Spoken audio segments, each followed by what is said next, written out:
What's up, everybody? Welcome back to the Iron Chapel for Volume 2 of the Iron Chapel podcast. I'm here once again with the Fit Ninja and Mo Panda, and today our topic is about coaching, good coaches, bad coaches, styles of coaching, everything included. So we're just going to get started. So I got this article from the University of Kansas, which will be good to start us out, and it talks about the 3 styles of coaching. The first style is autocratic coaching, which is basically, as they quote, my way or the highway. So the coach does everything, no input from the team. Second style of coaching is democratic coaching, where they take a lot of input from the team. And then the last style is holistic coaching, where it's basically just play, and if you win, you win. If you don't, you don't. Kind of just like for fun. So each of these styles of coaching, I think, has their way. Like, obviously, I would go with holistic coaching if it was like a rec team or something like that it doesn't matter if you're winning. Democratic coaching, I think, would be the most popular. Yeah. What do you guys think? It would probably be the most popular reason why you want to listen to your athlete. Yeah, exactly. A big thing that I, when I was studying for this, I saw Date said it best is one advice for coaches, one thing that he looks for is you care about your client. That's the number one thing that he looks for, and that's the number one thing that should matter. You have to care about the person you're training, the client you're training. So I don't really like the holistic approach. I feel you should always care and have give your clients or athletes have a saying. You want to have them to have the saying. So the Democrat would be the best one. Yeah, out of all, definitely. I feel like. Yeah, we chill. The holistic one is, for younger kids and recreational teams, doesn't matter if it's you're playing men's softball. It's chill out. Exactly. Whoa! But we're not supposed to be bashing sports now. No, but you're not getting paid. There's no scholarships. It's something healthy to do, something to go out and have a socialization and exercise and stuff. But it doesn't need to be Penn State football. Yeah, you don't need. Well, if you have a coach, even if it's for recreational, you want to have a good coach. Yeah, you want a coach that will listen to you. Yes, you guys are playing it for fun, but that's you want open communication. Exactly. Yeah, if you're going, and a lot of some older men's league teams or women's league teams for adults, they don't even have coaches. They just kind of go. That's the for fun aspect. So I guess that would consider the holistic style coaching because they don't even have a coach, so they're kind of just out there playing, doing whatever. But I think for most teams, democratic coaching is probably the most efficient because obviously you're taking advice from everyone on the team and everything. Well, but there comes a time and a place. Yeah, definitely. For each one, so that's for sure. But what about autocratic coaching, where the coach is basically in full control? When do you guys think that would be most? But think about it. Those kids, they must hate his guts so much, but they're beasts. I think they're beasts. I think sometimes with professional sports that kind of happens because those coaches there are so beyond their knowledge of the sport and how it works is so high that the athletes can give input on how it's going, but the coach already knows that sometimes. Yeah, but when you have somebody to kind of open your eyes for a different outlook on something, it's kind of different. Definitely. So I feel even if you know everything in the sport, you should still be open on what they say because you get you can always learn more. You get the other half of something. Mm-hmm. Maybe you didn't notice it, or maybe it's stupid, but you still get that understanding of how they're looking at things. And if you get an understanding of how your athletes are looking at what you're doing, how they're doing it, you can kind of notice that they actually care about what they're doing. Definitely, yeah. And then you can kind of manipulate that. All right, man, I'm really that you're telling me this. We can see what we can work. We'll try it out and practice. And then if it doesn't work, it doesn't work. Yeah. And if it does, woo. Now, before we get too far into this, I do want to mention that we talk about both coaching and training. And both trainers and coaches are both considered coaches, from our eyes. But today we're going to refer to coaches as the coach of a team and a trainer as a strength coach or something related to that, an off-season trainer, just so that it's not confusing for the viewers. I think I told you guys that last night, but I'm just going to say it on there just so that it's clear, so it's easier to understand. There is a big difference between a trainer and a coach. 100%. A strength coach are different types of names, but in reality, they're all coaches, and what are Mhm. coaches supposed to do? Help them. Exactly. Help them improve on what they want to do. That's Yeah. what a coach is. Definitely. What a coach should be. So no matter what you put it, I really feel like it's just coach is a coach. Mm-hmm. But even if you're just a trainer, you're still coaching them to do something. And there are different responsibilities for each. Like when you're in season, it's more like looking in the present moment and within the next week or so. And you're, especially with like football, Mario can probably attest to this, where you have one game a week, you're looking to that next game, watching film on that next game and really preparing mostly for that next game, one game at a time. But when you're in the off season, you're preparing for the bigger picture for that next season in general. You're just trying to be the best player you can be before that next season. So it kind of takes a bit of a different approach to coaching when you're training for the next season and in season. But it's still training in general. Yeah, still the same idea though. The coach should have the same like attributes to themselves where they're focused on improvement of the athletes. So, quick question, guys. What would you say are different types of coaches you've seen in your years? Like good coaches and bad coaches? Like any type of coaching, like stereotypic coaches. Let's start stereotyping the coaches that you see in every team. I'm going to be honest. In my years of playing, I've played a few sports. When I was a little kid, I played like soccer and basketball because it was just something to keep busy. And then I played a little bit of lacrosse. Then I got into hockey, and that was the only sport I played. I don't remember the coaches I really had in soccer. Yeah. That was when I was like really little. Yeah, I wasn't really playing that. It was kind of soccer. Let's just do middle school, high school. Yeah. So keep it close. Middle school, I was playing hockey. In high school, I was playing hockey. I didn't play anything else within those years other than like lifting, but I didn't have a coach for lifting. You were your own coach? Yeah, I was basically my own coach going off of my own research. But, I mean, I had football coach and weight room. I guess you could count that kind of. That was where I learned. But I don't think I've ever really had a bad hockey coach. Yeah. The guy mid-lip. We might be referring to that a lot in this podcast. Yeah. The ultimate coach. Yeah, but I don't think I've ever really had... You got a cook? I don't think I've ever really had a bad coach. You know what he loves? Cooking. Period. Yep. If your coach can't cook, he's a bad coach. What? Your coach There's not even a relation there. Yeah, there is a relation, a big relation. Skip over Explain. it. Skip over that. Skip over it. All right, Mario, I haven't been to his house. I heard a lot of people go to his house. I'm like, what are you talking? Skip over it. I have to. All right, Mario, how about your coaches? Some stereotypical styles of coaches. No, there's ones that go in with a plan and ones that kind of just wing it and just kind of do what they feel is right on that day or what they feel is right in that program. I'm a little bit of both. So as a trainer, I have a general plan of what I'm going to do, but I normally don't wing it, but like it's called being audible ready. So testing out, feeling the waters of an athlete or a team or a client, trying to see how they feel, because you want to have an open communication. If you are going in, I say this all the time, if you're going in as a trainer to train a client and your heart is set on, we're going to do leg day today. Like there's no stopping us. Like this is an athlete. They want to be bigger, faster, stronger. They want better legs. That's what they got to do. And my head is just 100% on leg day. Like I already know what we're gonna do, sets, reps, weight, stuff like that. And they come in, and they're like, "Oh, I twisted my ankle yesterday." It's like boom. It's like, oh crap. Yeah.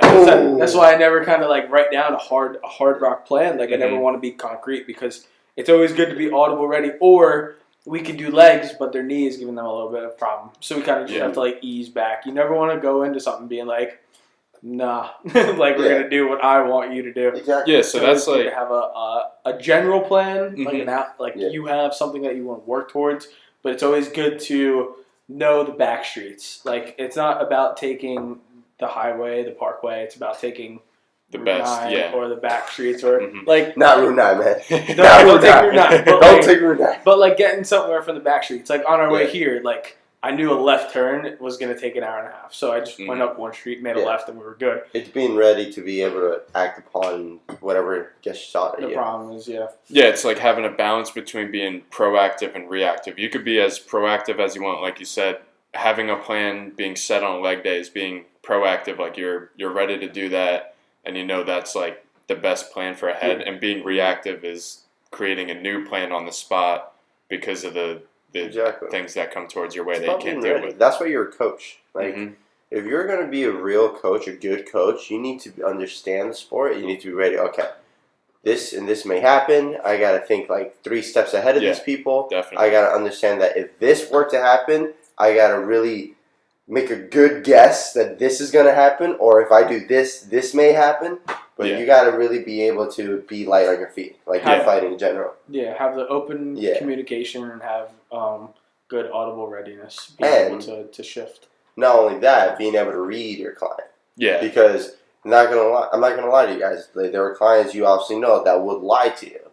Yeah. That would tell you, I'm fine, and then they're walking and they're like this. Yeah. And you guys know somebody who does that. And I do that. Or even the other way around. Like they could be saying, "Oh man, my knee, I'm not feeling too good today." And then they hit a PR. And like, what the heck? and you gotta That's when you just could smack and be like, "Stop it, bro." And you got to be able to tell when they're just having excuses, and that comes with knowing your clients and being like kind of personal, but not too personal, obviously. But knowing who they are and how they work while you're training. If it happens, it happens. So, picking up on that, being personal, I feel like, yes, there's boundaries between, like, and there's, like, an hierarchy of, like, who's, like, more important, sort of say, in training, like, coaching-wise. Like, obviously, the coach is a little more important. Like, you're not going to go to your coach and be like, to your coach, because then you're dead. But like we mentioned last time, exactly, don't go smack your coach. But like, you telling your coach that you suck and stuff, like, there's that understanding that he's higher than you slightly, or he's a hierarchy. But then there's also that other half of it of, yes, they're your coach, but there also should be somewhat your friend, person you can talk to, person you can go to. And I think you mentioned this last time too, also because we touched on a lot of coaching stuff in the last episode too. But you said like a good coach considers himself a teammate, like part of the team, and not as a coach. I mean, obviously they got to be assertive to be able to tell you what you got to do, and they can't be soft in that kind of way. But they should be a teammate with you if you're on a team, and if you're training with them, they should be someone that's motivating to you and helping you out, and like not seen as superior to you, kind of thing. You got to be like, yes, you won't want to be too personal with them. Like, you don't want to be buddy. You want to have that slight line in the middle of each other, of your client, but you do want to kind of like sometimes venture out in those waters. Yeah. Sometimes take a nice little swim. There might be a couple sharks here and there, but you just punch them in the face and just go. But you got to understand, sometimes you got to take out the reel. Like, you got to come back. Like, if they're like doing something or saying something, that this happened to Mario a lot. Like, they said something. Sorry, guys. I don't even know who that is. It's my car. Mario had this incident a while back too, when his clients were like saying things that he's like, what are we gonna do for this? And it's you get curveballs from out of nowhere, because I say this a lot. It's like 70% therapy. Like, they come in, they want to, like, this is for the general population. This isn't for like athletes or higher level people that are coming in and trying to become better. These are general people that walk off the streets, and they just hit you with curveballs about their life. I mean, you never ask for it, but they just throw them, and you gotta know when to, like, kind of bat it away or kind of like take the hit, like, or even have them, like, being in a position where you can help them use that stuff to drive their training, because a lot of people do use training as like their own therapy. Well, there are just crazy curveballs that you can't do that way. That is true. I've heard some crazy things where I'm like, I just kind of have to take a second, let this kind of settle, and then and you don't want to say the wrong thing either. Like, you take those very conservatively, kind of. Not even conservative. Like, this isn't walking on eggshells. This is walking on landmines. Because this could set something different. I mean, first of all, I want to get paid. Yeah. Right? So I want to keep my job, and I like my job because I like my clients. Exactly. Right? Yeah. So I don't want to say something wrong here.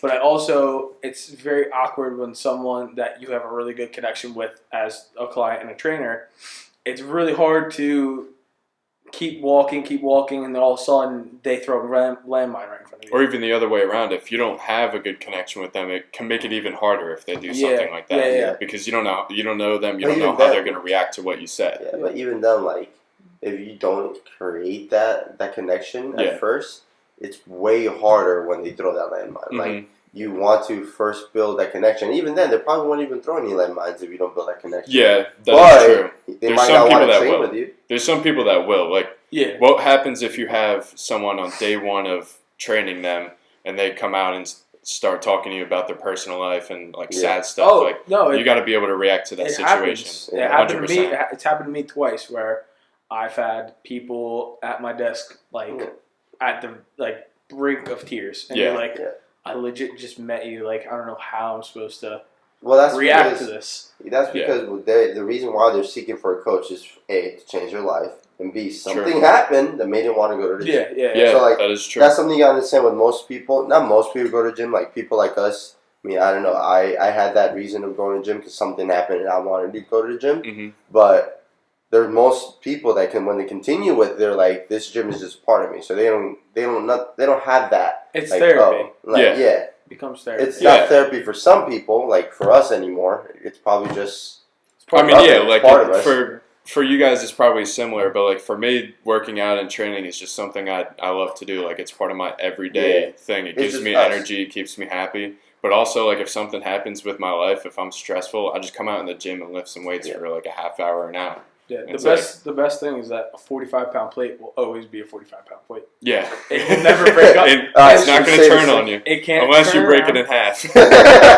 Exactly. But the barbell is always going to be there. People might wake up one day and say they don't love you, but the bar in the gym won't. The bar will never leave you. Never leave you. Unless you get a defective plate, then Mario might drop it and it might snap in half. The bar might hurt you a lot, but it ain't going to freaking kill you. No. But took my feelings too far on the bar. Oh yeah, the Kool-Aid man comes out. Yeah, the plate broke. It's not. It's a 5-pound plate, so it's not. But the thing, it was defective too.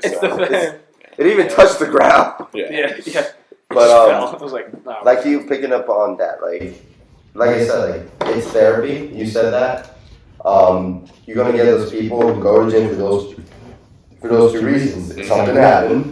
And you're going to make a difference in their life, or they just want something different, want to change their life, like in general.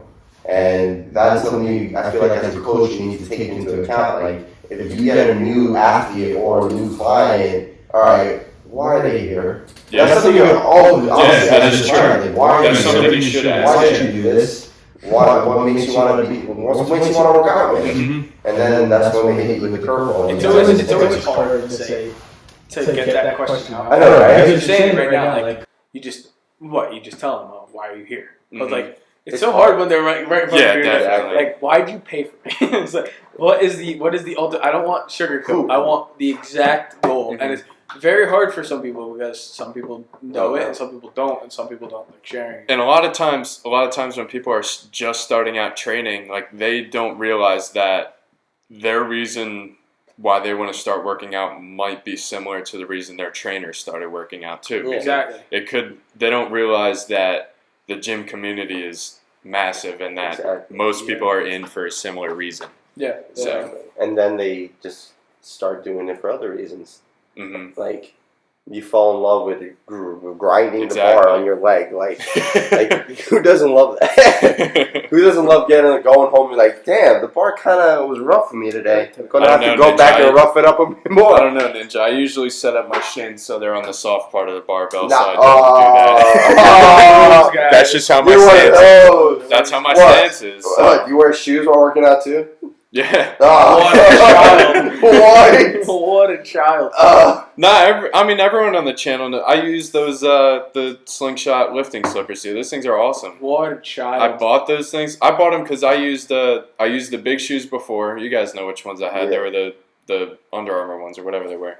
And Yeah. I liked those when I was at an actual gym, but just to come out here in my garage every day, it was such a pain to just be putting on you're in shoes your every day. garage. Just, Yeah, you exactly. can work on underwear and socks, bro. And shirtless and just call it a day. And in the summer, I do actually do that. So I'll come home from work and I'll just take my shirt off and lift. I'm absolutely drenched in sweat. Dude, this platform got disgusting over the summer because I would come home from work, lifeguarding on the beach, and I'd already be sweating. I'd come do a nice leg day. I'd be absolutely drenched, dripping sweat everywhere. I love the summer lifting here. Oh, yeah. Like, you put those up. Open the doors up, open the back door, you get a nice breeze. I like the spring. The spring is perfect. Perfect temperature. The only reason why is because the pool after.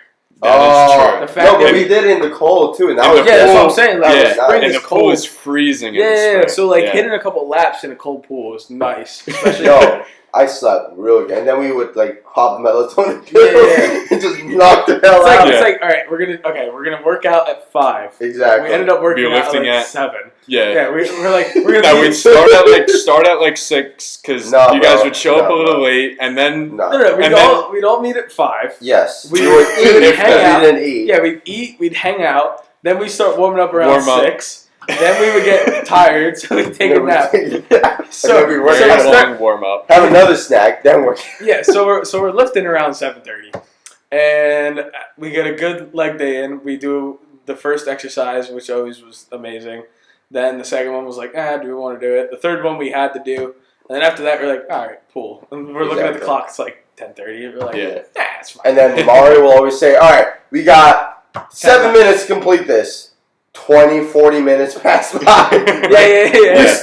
Like, Mario, are we supposed to be done? Wait, I'm almost done. Yeah. We got 20 minutes to do the squats. It's 20 minutes. Yeah, 20 minutes 20 minutes after it's still the first set. That definitely happens often. Exactly. Yeah.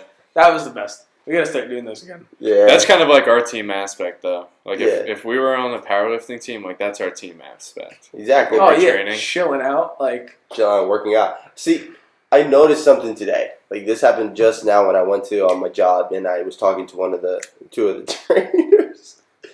Shh. Ooh. That's not even carbonated. But it still sounded nice. If only we had a rain, we can be like, shh. Yo, can somebody find us the new rain? Sherbet Rain. Where is it? It exists? Right yeah, it exists. Yeah, and it's not out, though. I don't know where it is. We've been looking for it. But back to the story about today.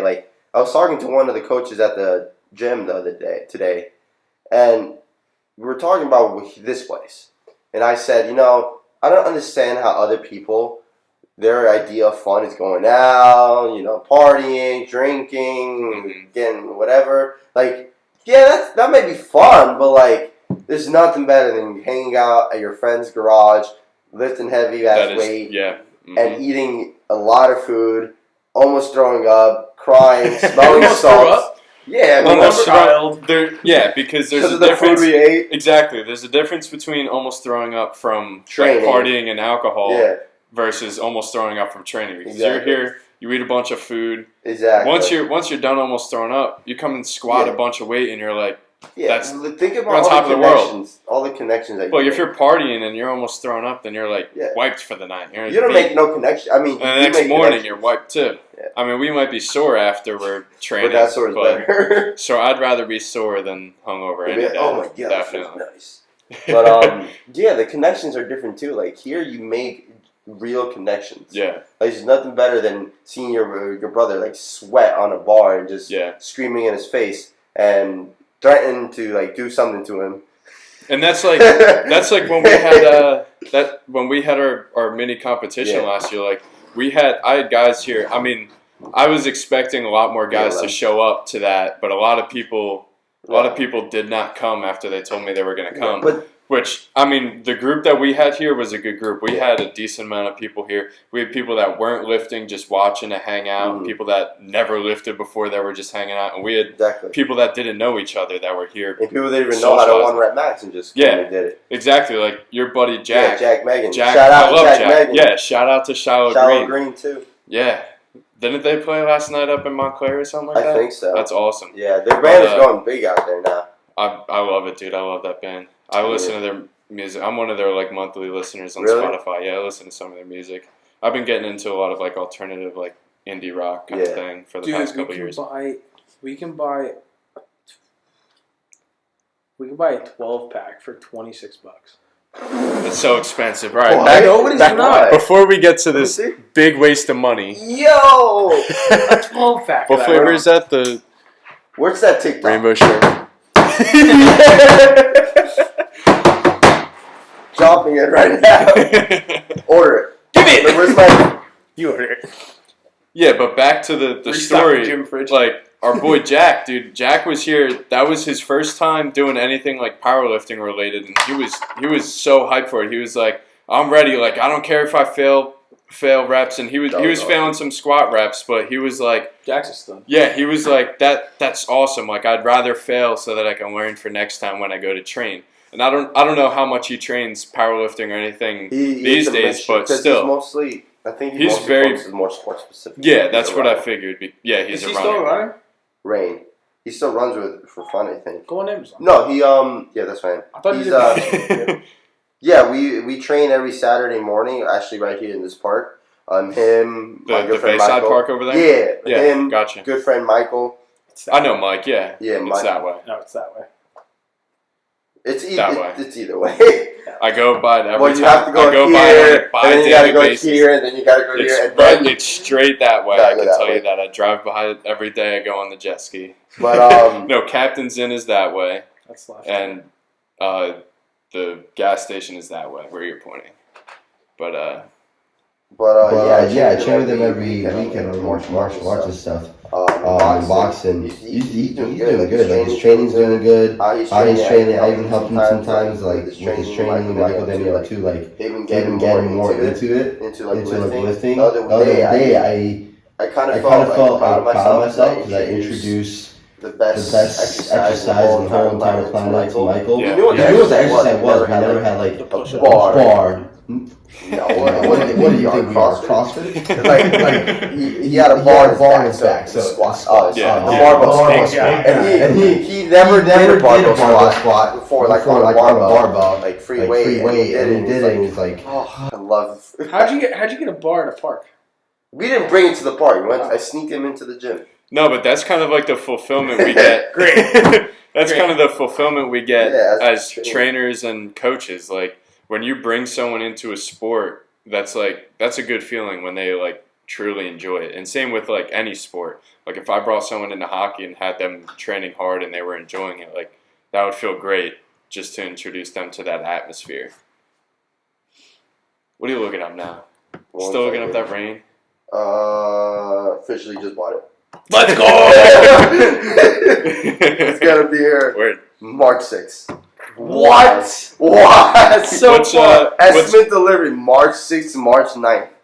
Yeah, Why? so speaking of that dates, quick announcement. We got 2 podcasts coming up. No, I got another announcement for the end of the video, so stick around for that. But we got 2 more podcasts in mind with two guest speakers. So next week we'll be recording one with one guest speaker, and then probably the week after we'll record with the other. Who's the second one? I didn't mention that for next week to you guys yet. No. I'll mention it later, but you guys know the other one. I'm just gonna mention right now we got some guest speakers coming on. What does he do? For a living. He's a trainer. What type of trainer?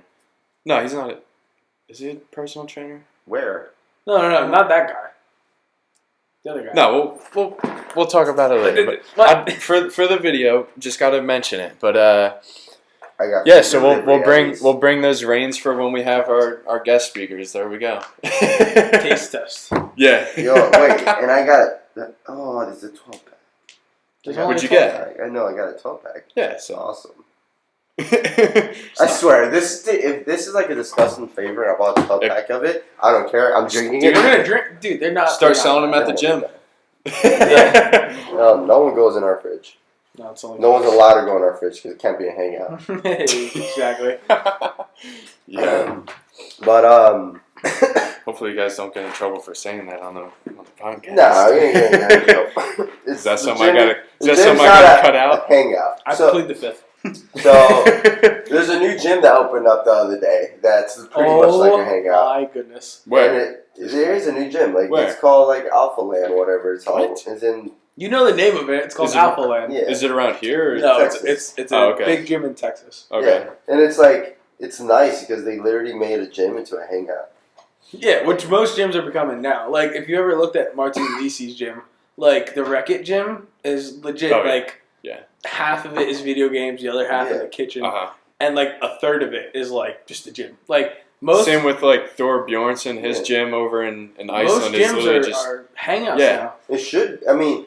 Okay. I mean, that's what we've been doing here for I know, 2 that's years what, now. like every gym should have a section to hang out because it's so much better than having kids. I'd rather have a spot where people could just go hang out. Like instead of Zoo Culture in their videos, they have that whole section over there, couches and everything. Yeah. Dude, that's awesome because it's safer, it's more fun and better. It's better environment having people hanging out in a nice area outside of 7-Eleven. Or no, not even that. Or than having them part. all hanging out by equipment because then they get in the way. That too. Yeah, And that's a pain for like the trainers and coaches that work there because if they're trying to have someone train and they got a plan and these people are just hanging out on a piece of equipment, that becomes an issue. Well, I'm saying for that's how you lose your job. I'm saying for like high school, middle school kids, like the gym is definitely a good place. It's so much safer. It's better than hanging out in a park with all like the crap that happens there. Yeah. Like the amount of like garbage. And it's a park. No, like I mean, like one of my biggest ways to hang out. Like I used when I was in high school, I'd get like 4 guys and we would just go to the gym to hang out. And like we were taking up some space, which annoyed me because we had so many guys. And I'm like, all right, I got to wait like 2 minutes between every one of my sets because of just my group alone. But even when I still go play roller hockey with all my guys because that's something we've been doing for fun for like 7 years now. Like we go to the park, play roller hockey, and we go there for a couple hours like every week. So it's just something fun to do. Yeah, I think gyms should have more hangout areas. Definitely. Because it's such a better. I think it's a great investment for them. Like speaking financially, that would bring so many people. Like just thinking, like if our local gyms had like a big hangout area, they would have such a great competition. The other thing is, gyms. me and Mike work at the gym, so we know like who comes in and out, like jobs and stuff. Yeah. There'd be so much better. Like the gym, you network a lot because everyone's kind of in like the same realm. Yeah. Like everyone's there, everyone's going to be better. But another thing that you could do is like if you had a hangout, you could connect with people, right? You could talk to people. Yeah, connect with people, find new trainers, new coaches, and everything. You figure out new training styles. Yeah. You can kind of go over stuff. Exactly. You can find a training partner. Like there's a lot more things that you can do. Isn't there an app kind of like that where you? I think no. I think that's Tinder, bro. No. But that's what I was saying. I think there is an app that's like a replication of a dating app for gym partners or something like that. I think I saw it somewhere. Find your gym partner today. It's literally like that. Fully Bible would be Christian Mingle, but yo, we should. I don't know if there's an app like that, but that would be crazy. I'm pretty sure it does exist. I don't know what it's called, but I've seen it a few times on like TikTok. Lifting weights every day. Don't be lonely. Do you want to hit legs? Do you want to hit legs? I mean, like personally, I like to lift alone most of the time. Like I like to come out here and just lift by myself. But every once in a while, it's fun to like lift with a group of people or even one other person.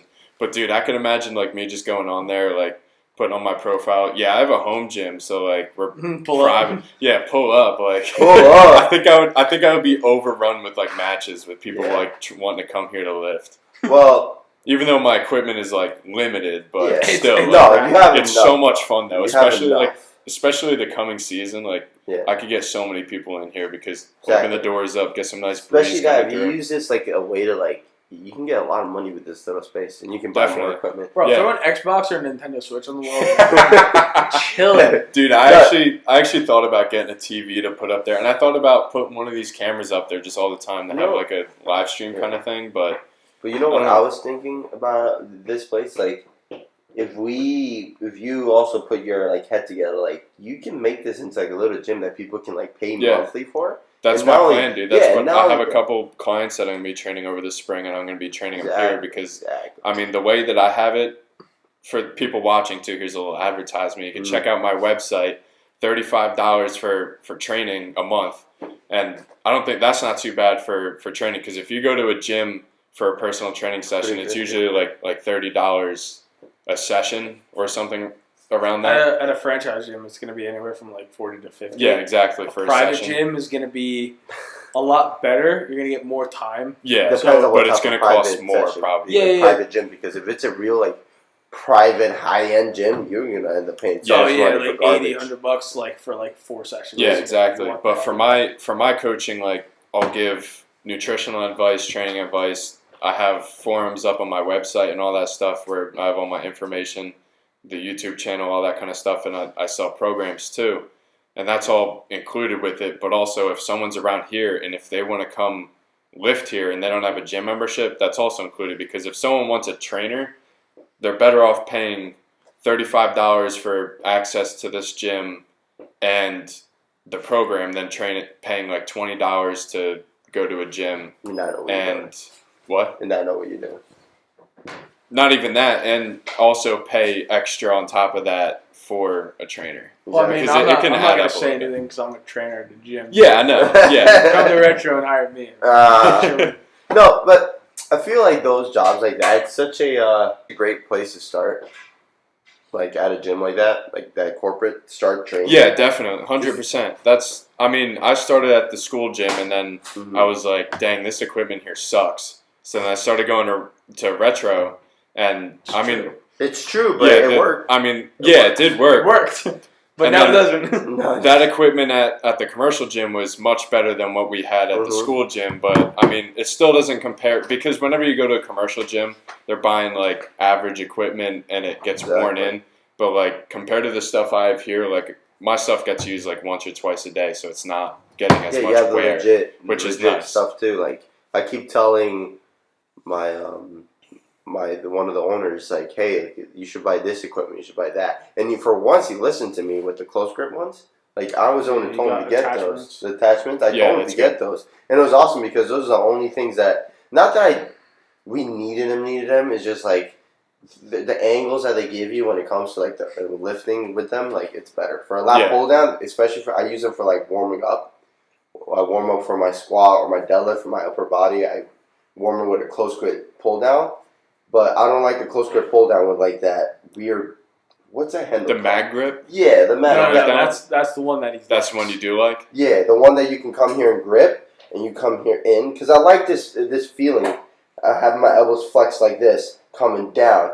Because that's how your back is either in a deadlift, like here, or in a squat. You're right here, and I love warming up like that because I feel stronger, stabilized stronger. I feel stronger when I'm stabilizing under the bar or picking it up that way. So I told him, hey, you should get these. A lot of people like them. A lot of people use them for warm-up. I use them for warm-up. And he got them for once. Yeah, those mag grips, dude, I do love those things. Some people, like, don't like them, but I don't get it because it's like people use those V grips, which those are very controversial these days. Yeah. I'm not the biggest fan of them, but I don't hate them. Like I used them a lot when I was just beginning lifting, and I liked them. Recently, not as much. I don't have one here, but when I was going to the other gym, I used it every once in a while. I feel like when it comes to grip, it depends. I think those mag grips just overrule the V grips in general, though, because it's like it's the same shape, but the texture of it is nice. It's more effortless to grip. So if you're trying to isolate your back and not have to worry about grip, then you're much better off. Handles now, just to get a little thing in there. It all depends on the person because depends on what you're doing. It depends on what you're doing. Depending on what you do. Everything in training depends on what you're doing and your body proportions. Like, your anatomy can be different. And then No. Like everything in training depends on everything, dude. Like it depends on what your goals are, what you're trying to do, and your body proportions. Like if you're like a a small framed person. Your You don't need to have this wide grip on a lat pull down. And if you're a wider person, you're probably not going to be able to get a full contraction with those close ones. Like big guys, they don't use those. Like you ever see Brian Shaw, if he ever uses that, he's getting to like here before his arms are running into his body. Well, I'm a big believer in anything that you're doing. It depends on how's your anatomy, because exactly. you can move something, yeah, it's a different way than another person can move it.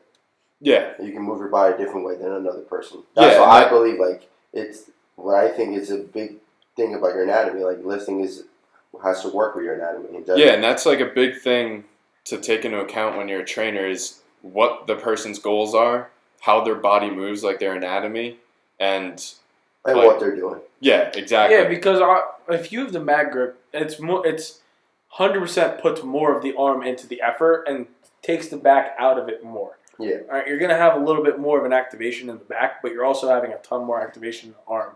If you're using a V grip, what's it called? Once you lock your arm, the grip is gone. Now it's more bicep and back. And you could use straps on those too. And you can use straps. So now you've taken out your entire arm. Yeah. Where on the mag grip, you have to use grip because you're like this. Yeah. Then you also have to use the bicep because the bicep is activating, or the forearm is activating the bicep. Mm-hmm. So it's more of a whole muscle movement. That's why it depends on which athletics you're going for. If you're going to be a bodybuilder, depending on who you are, some of them are just going to want to do back. They have an arms in a different day, so they're going to use straps. So they're going to use a V grip. The other thing is too is on a mag grip, it is a little bit more strenuous. Right, you can't hold on to it as long as you could a V grip. So the time and tension, it depends on the person, how trained they are, but it also limits how long they can go. I think the grip on that is kind of like personal preference too, because some people like the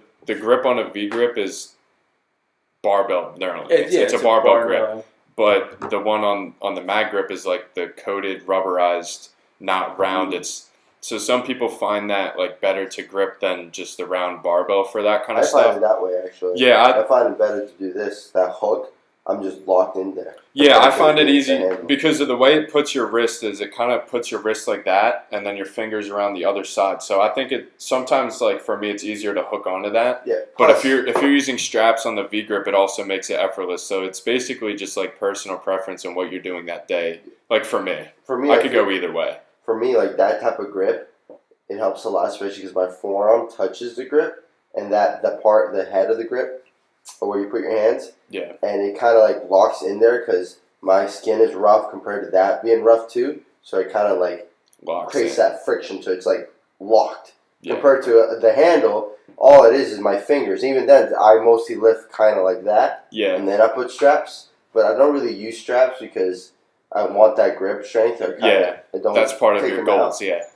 Like if you're training for bodybuilding, you would probably use straps for that because you want to isolate the muscles most. But since you're training, you need that grip strength. It's good that you can play around with it. Yeah, exactly. You can play around with basically everything in the gym, and that's how people learn. Mm. That's how coaches learn. That's how athletes learn. It's trying different things. And that's what I do. Like some people say, like, why would I try a program that I didn't create when I create programs? Because if I'm trying someone else's program, then that gives me some like more learning to do. You know what I mean? Like instead of the one of the things in the fitness industry that bothers me is that some people try to keep everything stagnant. Like people try to take research from many years ago and use that as the basis for their training. But everything is changing. It's part of science. Science is always changing. Science encourages you to ask questions. So I think everyone should be up to date with research and constantly researching new things when it comes to fitness. Yeah, anything in science you want to be with the up to date. Yeah, lifting is a science in its own. Yeah, exactly. So you want to be out there learning, discovering your own stuff. Yeah, even if it's stupid, like. Even the stupid, like I'm a big believer in that. Like if you do something stupid, or you just try something that this may not work, it may work. Who knows? Yeah. Just try everything out. Mm-hmm. Like Louis Simmons was a big guy to do that. He tried literally everything. And he puts through some of the best powerlifters in the world. Yeah. I mean, some of his old pals hated him for all the stuff that he did, but Like they were strong, so that's how. Yeah, something like I saw in a video. Like they don't understand. Like his job was to pull numbers out of the gym. yeah. That was his job. So he cared about how he do it, but in reality, what works. So he's gonna try everything to see if something works better than something else. And sometimes that has to do with ego too. Like some people just don't want to be wrong, and there's no room for that in the fitness industry. Like if you say something, so part of that is like the old Arnold training philosophies. Like that's all good information, but compared to what we have now, it's kind of outdated. Like you can train like that, you are going to grow if you train like that. But there is information. He said it himself too, like Juju Mufu said it. It's if Arnold had the equipment that we have today, he wouldn't train the same. Exactly. And so the fact that people nowadays, and I mean, Arnold doesn't train like he doesn't used train. to. Yeah. I was about to say that. He trains a completely different way. So the fact that people come in and they're like, "Oh, I'm going to train like Arnold used to train," it's like now if anyone responds to this and says, "Well, Arnold's not as big as he used to be," I swear to God, because he's old. It doesn't matter. There's also a lot of juices that he's not taking.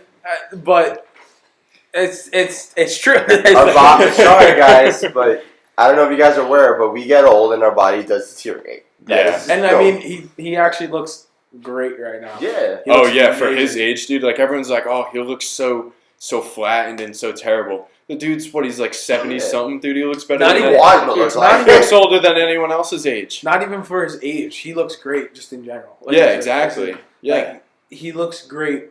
Period. Like he's living. I mean, the other thing is too is like again, he's off. He's off the cycles. He's off all the stuff. So obviously, it doesn't look like he used to. But yeah, exactly. And I mean, the other thing is too, he went to like acting and stuff. So I mean, he kind of relaxed it and. Yeah, once you started acting, he started acting, and that was like towards the end of his bodybuilding career, definitely. Which that was awesome because he came out with some great movies. You know what's crazy too, though, talking about like dual careering and bodybuilding, is Ronnie Coleman. That dude was a full-time cop while he was bodybuilding. He was the biggest cop you've ever seen. And like, imagine getting pulled over. Dude, I'd be like house raid. That would suck so hard. Yeah, boom. But like, buddy.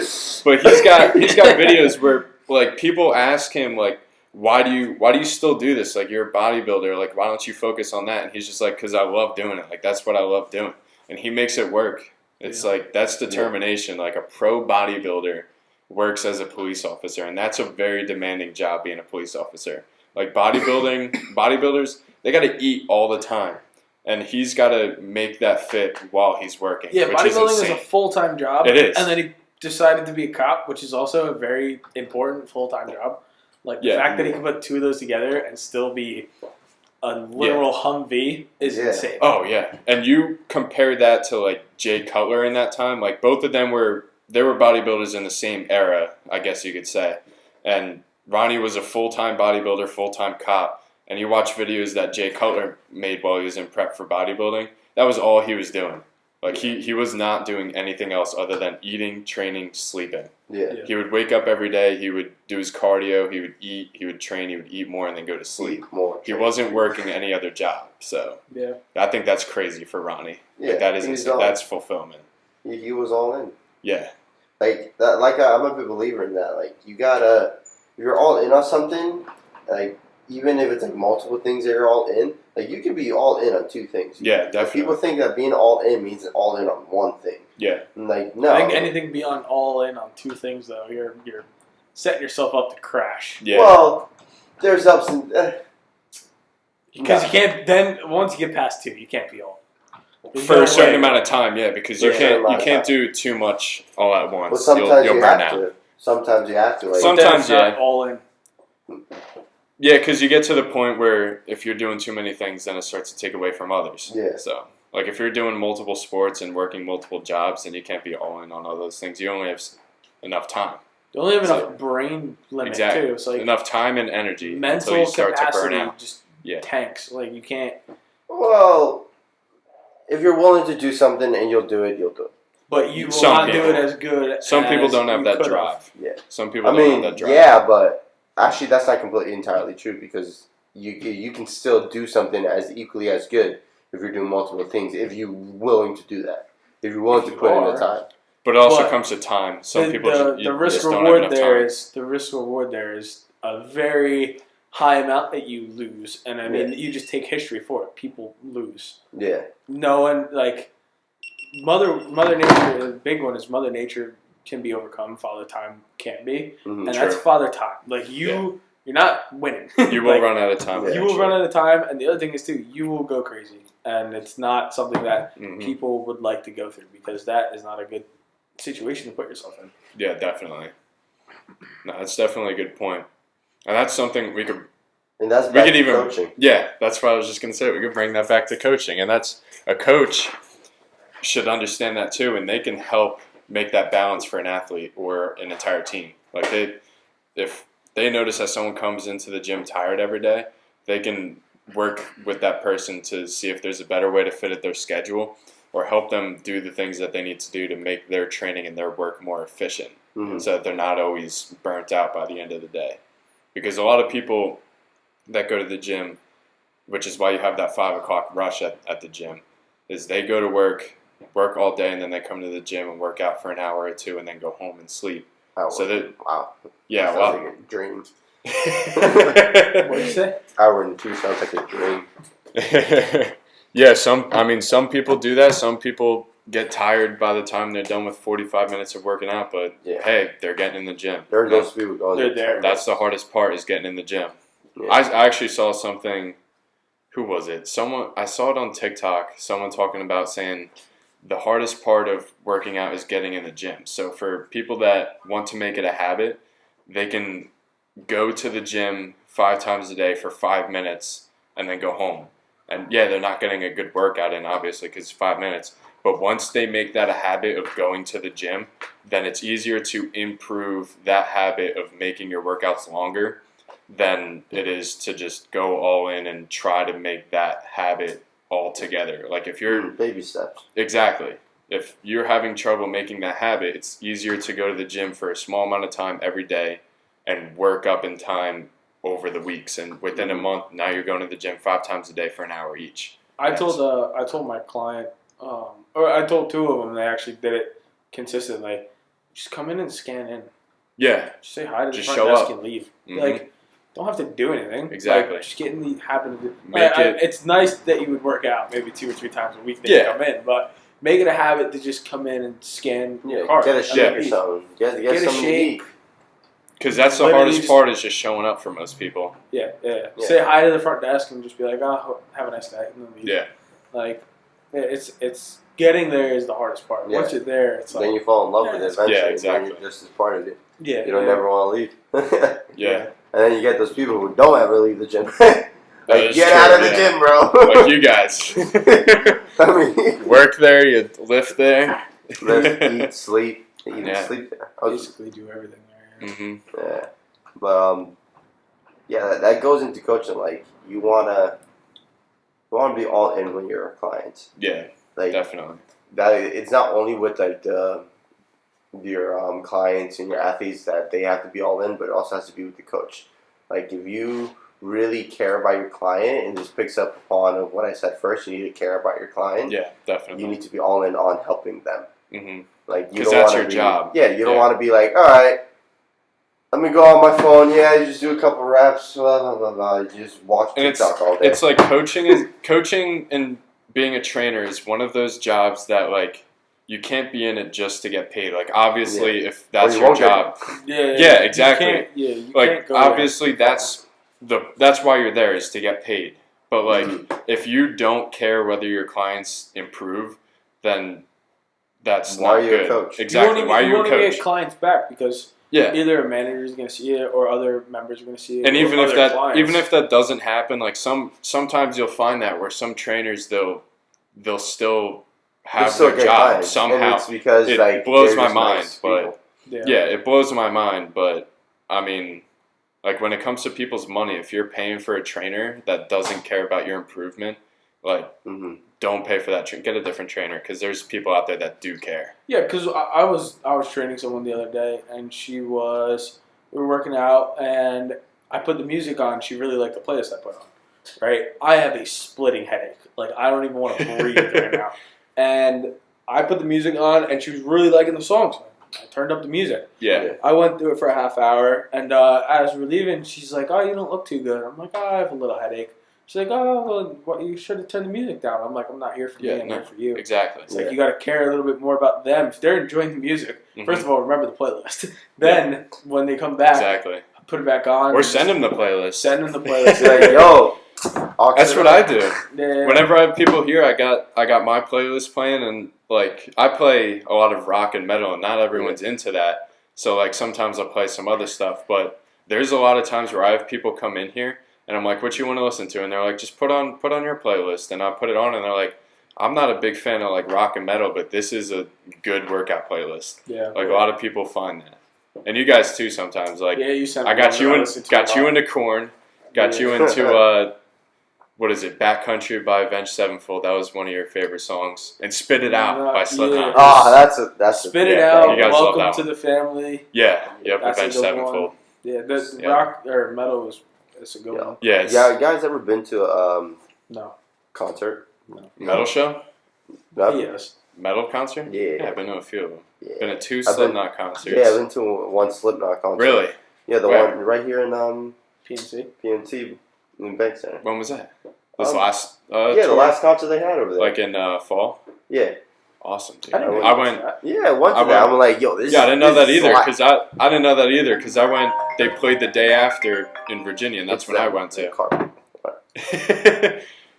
Because I went the day after in Virginia. Yeah, they It was such a great, awesome experience. show. It was an awesome show. You saw some crazy people there, but dude, I saw a clip from PNC. Didn't like someone was throwing stuff on stage or something like that? Yeah, they were throwing a ball around the whole stadium. I was like, yo, they threw it on the only New Jersey. It was hilarious. Only New Jersey. We were like playing catch with it. I was there too. I threw it up in the air. Did you watch? Yeah, I caught it. And I started throwing it. Did you watch the openers too?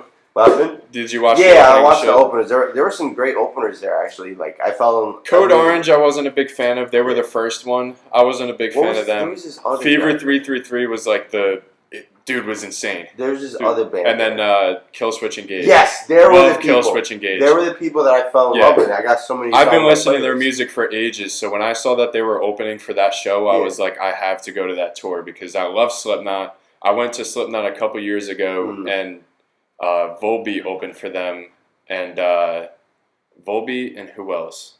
Volbeat, Gojira, and Behemoth. That was the ultimate intro, which you guys probably don't know most of those bands, but someone on here might.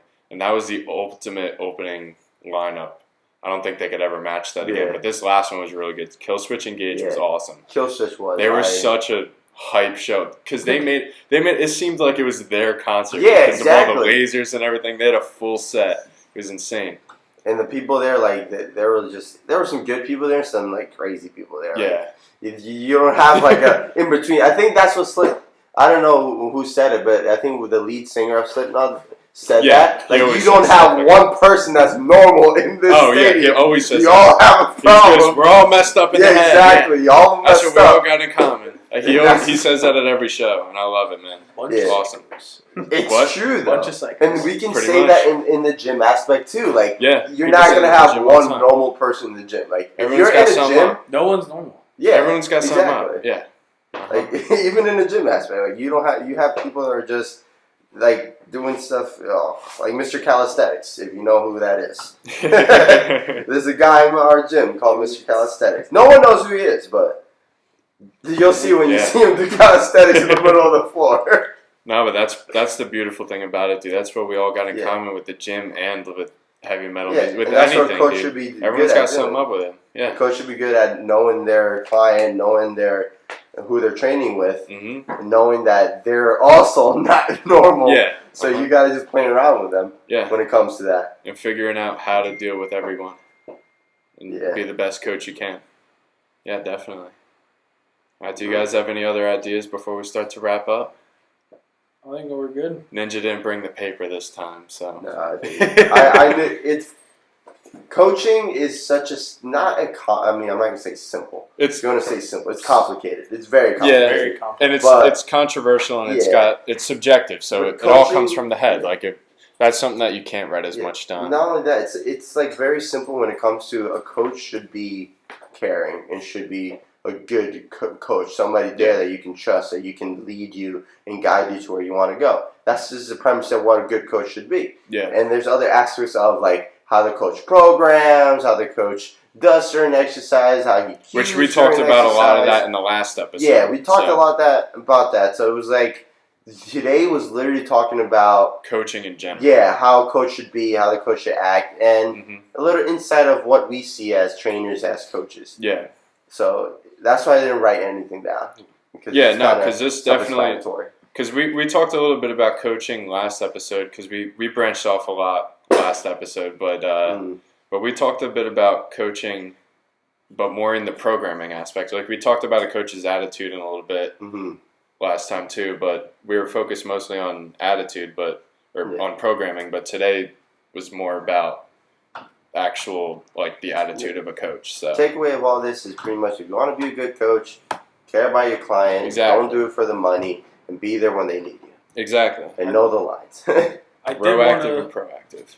Yeah, I did want to bring up. I didn't get to say it before because we just started rolling, but the 3 coaching styles that you brought up. It was what were they? I got them right here. Democratic, it was autocratic, democratic, and holistic. Yeah. I think coaches should be all 3. Yeah. I think most of the time they need to rule with an iron fist. Sometimes they need to have a vote to bring in some enjoyment. Yeah. And like you said last time, you brought up the 90-10. Yeah. 90% go with what the coach says, and 10% it's like a team effort. But also have that idea that the coach is like a teammate. Like be able to have that conversation with them. And the other thing is too is like then you have the holistic where it's just like let the team be them. Yeah. Sometimes you got to do that. You just gotta let the team be the team. Right? They just need to fall on each other. I mean, they can either hit the rock or they can. I mean, that's what makes a good team good, because if you got to use all 3. Yeah. That's what our team lacked. Like, if you want a good team, not only do you need a good coach, but you need people that would care about each other, like the teammates itself, like an actual team. Yeah, like you mentioned earlier, you mentioned a name that I'm going to cut out, but. Never mind. I don't think he mentioned a name. No. He mentioned a name that I'm going to cut out. I'll tell you after. But I'm good with that. But it's like you can't be a dictator coach. Yeah. Like you can't be like that all ruling. Sometimes iron fist like is what we're doing. And back to the saying itself, it depends. It's always going to bring it back to that. But you can't be like that all the time. Like that can't be your basis of coaching. You gotta be able to work with the team and figure out what's best for your athletes, because every team is different. Yeah. So I think we'll finish it off there if we don't got any other ideas. But I think we're good. So that brings us to the announcement. So the Iron Chapel is releasing a pre-workout, and I asked you guys about that about the name. I had many names for it, and we came up with. What was it? Swoley Resurrection. That's a good one. It's funny. Okay. That'll be a good one. And I didn't tell you guys about the flavors though. We got 3 flavors that we're starting out with, and we're starting with real low, like stock to start with, and then as it starts taking off, then I'll be able to buy more. Is it like good dosage? Good dosage. Yeah, they're simple. So the flavors. I have a suggestion. 1 second. Before you say the flavors, before you say the pre-workout, we should come out with my own line of pre-workout. What, you trying to compete with me now? No, not competing with you. It's going to be part of this. Yeah, so we can sell it at the Iron Chapel. A stronger version of all that. The version that you take it and you won't resurrect. Okay. You're just a demon coming back to you. Yeah, so then you come up with a name for that. So that honestly might be a good idea, so we could have multiple lines of pre-workout in the future. I want to start with the first to start, just so that I can start bringing in some income, so that I can have a higher amount of stock all the time. But once I'm comfortable with that, then I'll definitely hit you up on that. But the Swoley Resurrection, 3 flavors are fruit punch, which is like a normal flavor that every company has. Kiwi is kind of like a different fruity one that not a lot of companies have, like strawberry kiwi. Yeah, kiwi on its own. That'll be a good one. That was seltzer? Ooh. Yeah. Then the third one, you guys like this one, is rum. I'm going with a rum flavored one. I think that'll be pretty interesting, and some people might like that. Yeah, you can mix the two, man. And that's what's nice about this pre-workout. So I put a lot of thought into it, and I was actually going to launch this about a year ago, before last summer. Yeah, we talked about that. Yeah, we did. I talked about it with a few people, but I didn't have the means to do it then. Like, I wasn't as comfortable with it as I am now. Mm. But now with that, the dosage is split into 2 scoops. So the first scoop, it's low dosage per scoop, but when you put it together, it's like a full dose. So it has an average dosage. I'm not going to say the exact numbers now because I don't want to put it out there too early. Yeah, don't. But normal dosage of L-citrulline, which is for pump, and it's got just above, it's got 4 grams, I'll put this out there, 4 grams of beta-alanine split 2 grams per scoop. So 1 scoop you take pre-workout, and then 1 scoop you take during the first half of your training. So it's sustained release. Or you could do 2 and 3 scoops throughout your workout. Well, I can't recommend that. We're not going to recommend that. I can't recommend that Don't be like me, as guys. the producer. You guys can recommend that as a user of the products, but I don't know. That's my type of thing. But as the release, I have to release it with instructions that are how it's meant to be used. But and then we have L-glutamine, which helps with the digestion, so you won't be pooping from it, which is a big problem a lot of people have with pre-workout. And then I went with 200 milligrams of caffeine because I'm not a big fan of caffeine. Yeah, imagine you die. That's an overdose. But yeah, I'm not the biggest fan of caffeine when it comes to pre-workout. I like a little bit, obviously, which is why I think 200 milligrams is like the perfect amount. Per scoop or per serving? It's per serving. Mm. But then also, I mean, half the time we have one of these. So you have one of those. I like Rain. You guys always have Rain. I mean, it's the same thing. It's 300 milligrams for it. Yeah. But the idea of it is I made it so that it's perfect for athletes to take and perfect for people training. So it's like meant to accomplish your goals, because a lot of pre-workouts out there right now are for the fun of it, which I think would be your line if we end up doing that. No, I think it would be a fun. That would be for the fun of it, having all them stimulants and everything. So there's a difference. Like, the other ones are for the fun of it. This is like legit. Like, if you want to, this is no fun from this. This either has to be called the Reaper or boom. There. No, it's done. Ninjas is to get it done. You'll get what you need done. You'll have a good training session, but then after you'll want to not. Or it needs to be called the Gatekeeper. The Gatekeeper. That would be sick. The Gatekeeper is more of a pre-workout that keep you it's like a submissive pre-workout. Like, you're stuck behind the gate. Like, you're stuck. And then the Reaper is just all out. And whatever his... The resurrection is just you're coming back to life. Oh, great. Go back to caffeine. Go back. You're off your addiction. Because like mine I made it like it's meant to be perfect for accomplishing your goals. Like, there's nothing... there's like, obviously it's fun. I got good flavors with it. But like, it's meant to be best for your training and not over-stimmed, because I don't like a lot of stimming. That kind of messes up my day. So I think it's good for the people that are going to be like working and training all together, because not as much caffeine, so they could go train and then go to sleep after. It keeps them functional the rest of the day. And it's also that extra beta-alanine. Usually pre-workouts have 3.2, which is a good dosage all at once. But since I have this sustained relief, it's good to have more, because it's actually recommended. This isn't commonly known. The recommended dosage of beta-alanine is 6 grams per day, which is meant to be split throughout the day in multiple doses. But that's ridiculous for most people. Like, most people aren't going to take beta-alanine throughout the day because they're not going to want to be scratching themselves all day.